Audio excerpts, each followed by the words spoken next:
In 1587, Miguel Ferrer survived 6 days, while guards methodically shredded his flesh from bone. That alone is enough to make your skin crawl, but the worst detail is the name they gave the instrument of his death, the Spanish tickler. Guards joked as they brought it out, told prisoners they were only going to be tickled, and then dragged 4 iron claws down a human back, tearing skin, muscle and tendon like wet paper. Before we go on, do me a favor. Hit like, subscribe and leave a strong comment below. Stories like this don't spread themselves, and the truth about history's worst names needs witnesses. Most people assume the Spanish tickler was a late invention of the Inquisition. They're wrong. This device predates the Inquisition by centuries, old already when Columbus set sail. And while many medieval tortures aimed for quick death, the tickler was engineered for something far more cruel: duration. Its purpose was maximum conscious suffering stretched over days, not a swift end. You stayed awake, aware, hearing every rip, no mercy of shock, no blackout, only the long dawning knowledge that death would come slowly. The earliest formal description appears in Jos Damhouder's 1554 manual. Practice ram criminal, effectively a how-to for executioners, but Damhouder himself admits it was already traditional by his day. Across Europe the implement evolved. French versions used curved prongs, German models added serrated edges, Italian variants tipped with tiny hooks. Every change had a single aim: lengthen the interval between the first stroke and your last breath. The device's horror wasn't only mechanical. Executioners accidentally discovered a medical principle and weaponized it. Imagine you're a blacksmith tasked with making a tool to tear flesh. Making it sharp seems logical. The opposite is true. The tickler's prongs were deliberately dull, not needle-sharp, but roughened. A blunt object crushes, a dull rake tears irregularly, creating jagged wounds that maximize surface area while keeping the victim alive. I've seen one in the Rothenburg Medieval Crime Museum. The tips look corroded on purpose. Those rough edges catch on muscle fiber and fascia, dragging and shredding rather than cutting cleanly. Here's the sequence. The first stroke strips epidermis. You bleed, but not deeply. The second rips into the dermis, where nerve endings concentrate. Now you scream. The third reaches subcutaneous fat and muscle. Now you beg. Damhouder's manual prescribes method: firm, steady pressure, parallel strokes roughly 2 finger widths apart. This wasn't random cruelty. It was systematic coverage, an arithmetic of pain. Standard procedure called for 12 strokes across the back. Then flip the condemned for 12 across the chest. 24 wounds, each about 6 inches long, each slicing through multiple tissue layers.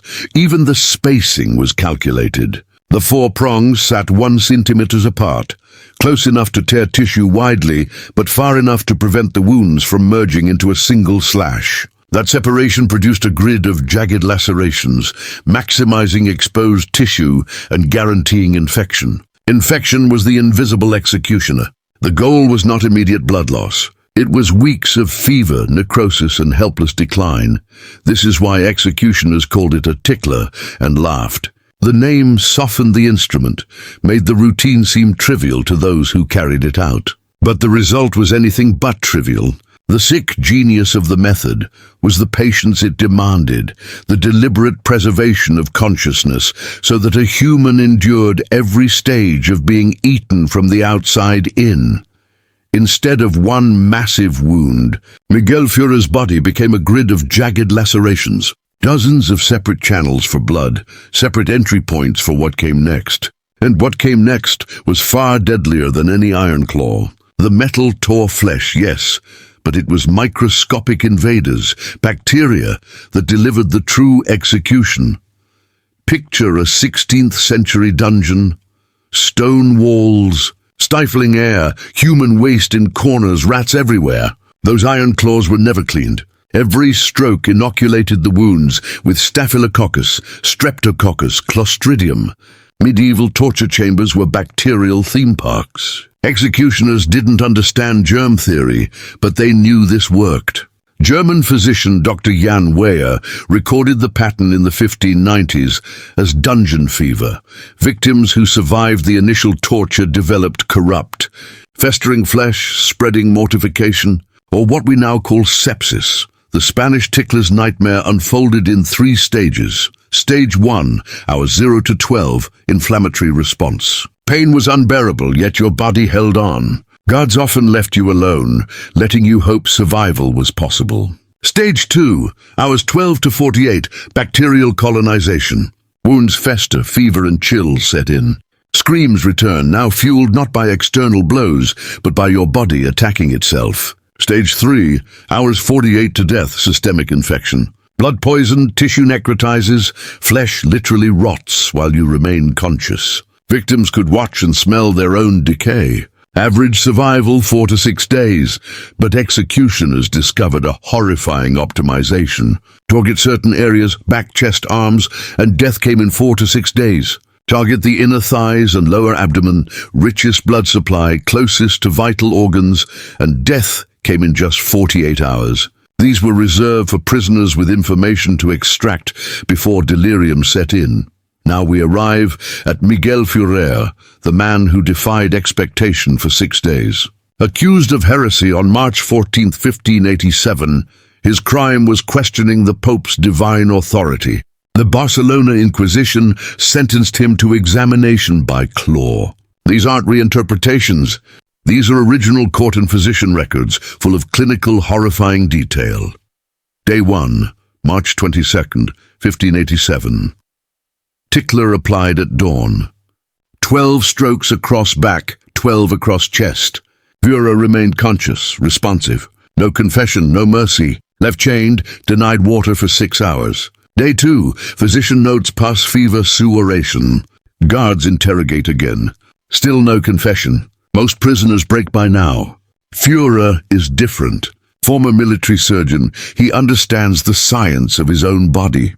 Anything he says could endanger his family, he refuses. Days 3 to 5, his wounds worsen, tissue discolors, spots of mortification appear along his ribs. Fever peaks, yet he continues to defy. The Inquisition did not anticipate his knowledge or resilience. Day 6, March 28, 1587. Führer reaches the last stretch of his 6-day ordeal. The Spanish tickler, infection and human cruelty have done everything possible to bend him. The Inquisition summoned Father Tomás de Córdoba, a senior bishop, to administer last rites. Standard procedure when death was imminent. But Córdoba did something unexpected. He questioned the validity of the entire confession process. In a letter preserved in the archives, he wrote that Führer's refusal to speak after 6 days of relentless agony proved either the innocence of his spirit or the ineffectiveness of the examination itself. A guilty man would have spoken to end his suffering, Córdoba noted. Führer's silence became a mirror to the method's failure. That sunset on March 28, 1587, Miguel Ferrer died. Official cause, mortification of the flesh following examination, yet his ordeal changed everything. His lack of testimony made the Inquisition question whether the Spanish tickler actually worked. And here's the twist no one expects. The device wasn't banned because it was cruel. It was banned because it was useless.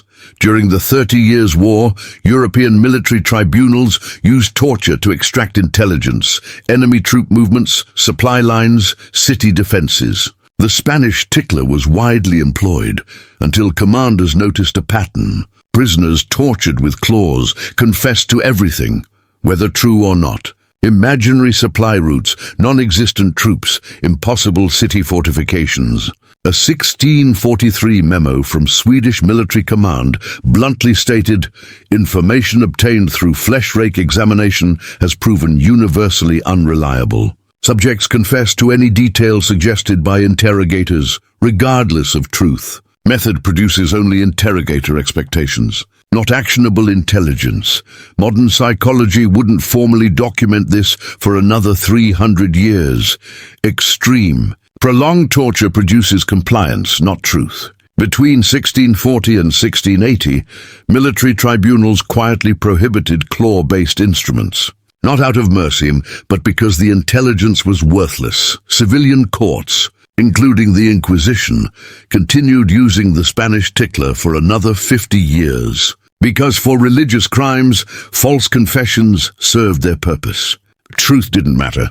The final recorded use occurred in 1734 in Rothenburg, Germany, when Anna Schmid, accused of witchcraft, endured 3 days under the tickler before succumbing to infection. 2 years later, Prussia banned all devices causing mortification of flesh. By 1750, the Spanish tickler vanished from legal use. Today, specimens sit in European museums, clean, polished, behind glass with sanitized plaques. They hide the truth, the infection, prolonged agony and useless confessions. But one lesson survived, the one Miguel Ferrer taught. Pain does not reveal truth. It forces compliance. That principle eventually made its way into the Geneva Conventions. Article 3 explicitly prohibits mutilation and cruel methods like the Spanish tickler. It took 400 years, thousands of deaths, countless false confessions for humanity to learn what one man's silent resistance proved. Some suffering is worse than death, and the information it produces is worthless. Conservative estimates put the death toll at 300 to 400 documented victims. But historians suggest 1,500 perished from infection following examination by claw. Every death was preventable. Antibiotics or even basic wound care could have saved them. Miguel Ferrer didn't just survive days of unimaginable agony. His resistance changed history. His silence became a weapon, exposing not just cruelty, but the flawed logic of torture itself. Miguel Ferrer's torment was not in vain. The victims of the Spanish tickler didn't die from the metal itself, but from medical ignorance, festering wounds, sepsis, necrotizing infections. Yet their suffering left a mark far beyond the dungeons of Barcelona. Their ordeal laid the foundation for modern international law. Article 3 of the Geneva Conventions doesn't just ban torture. It explicitly prohibits the types of mutilation inflicted by devices like the Spanish tickler. Legal scholars still reference 16th and 17th century torture records when interpreting these protections. Every shred of shredded flesh, every agonized confession, became a lesson for future generations about the limits of cruelty and the value of human dignity. And here's where you come in. We've examined the Spanish tickler, but medieval Europe had dozens of horrifying torture devices. Which one should we uncover next? The brazen bull, the pear of anguish, the Judas cradle. Drop your vote in the comments below. If you want to see history that governments tried to bury, subscribe now. Because this is just the beginning, and the darkest truths are still waiting in the shadows.